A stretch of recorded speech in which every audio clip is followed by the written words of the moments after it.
చిన్నగున్నప్పుడు అంటే షాప్‌కి పంపించి స్టేజ్ నుంచి ఇప్పుడు ఏదున్నా బ్లింకిట్‌లో ఆర్డర్ పెట్టే స్టేజ్ వరకు నేను గ్రో అప్ అయినా. లాస్ట్ 2, 3 ఇయర్స్ నుంచి నేనేదైనా ప్రోడక్ట్‌ని చాలా లాయల్‌గా, కమిటెడ్‌గా నమ్మినా అంటే ఎంకే ఫైన్ ఒక్కటే.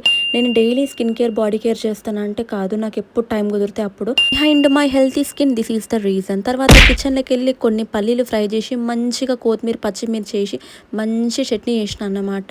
తర్వాత ఉల్లిగడ్డలు మాస్టర్ చెఫ్ రేంజ్‌లో కట్ చేసిన.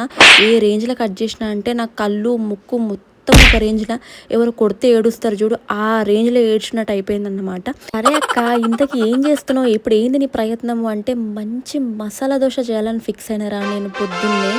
ఈ ఆలుగడ్డలు చూడంగానే నా ముఖం నాకే కనిపించింది. ఊకో అక్క బంగారంలాగా ఉండే నువ్వు బంగాళదుంపతో ఏం పోల్చుకుంటున్నావు? సరేరా మీరు ఎట్లా అంటే అట్లా కానీ మంచిగా కుర్మా వేసిన ఇందులో కొత్తిమీర, పచ్చిమిర్చి చేయొచ్చు. కాకపోతే ఆల్రెడీ నేను చట్నీలు వేసినా కాబట్టి వేయలేదు. మంచి మీడియం సైజ్ దోశ వేసి, మంచి ఉల్లిగడ్డ వేసి, మధ్యలో కుర్మా పెట్టి అటు ఇటు కాల్చి పెంకు మీద దీన్ని కొంచెం సేపు ప్యాంపరింగ్ చేసి తీసినాక అటు ఇటేసి తిరిగేసి ప్లేట్లు వేసి కూర్చొని తింటే అబ్బా!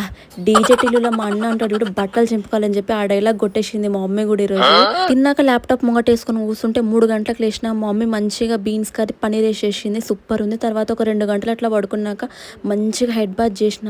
అసలు నా హెయిర్, నా బాడీ అంతా ఎంత మంచి బటర్ స్మెల్లింగ్ ఉందంటే అంతసేపు ల్యాప్టాప్ ముంగట కూర్చున్నందుకు నా కళ్ళు చాలా మండుతుండే. కానీ కొంచెం సేపు పడుకొని స్నానం చేసుకొని మంచిగా body care, skin care, hair care చేసినాక చాలా రిలాక్స్ అనిపించింది. 6:30, 7 అవుతుంది అనుకుంటే అప్పుడు ఒక మంచి నార్మల్‌ది నట్స్‌ది ప్రోటీన్ బార్ తీసుకొని 2 డేట్స్ తిన్నా. ఇవి తినుకుంటా నేను టీవీ చూస్తున్నా. నా హార్ట్ అయితే ఒక్కసారి బ్రేకింగ్ అనిపించింది.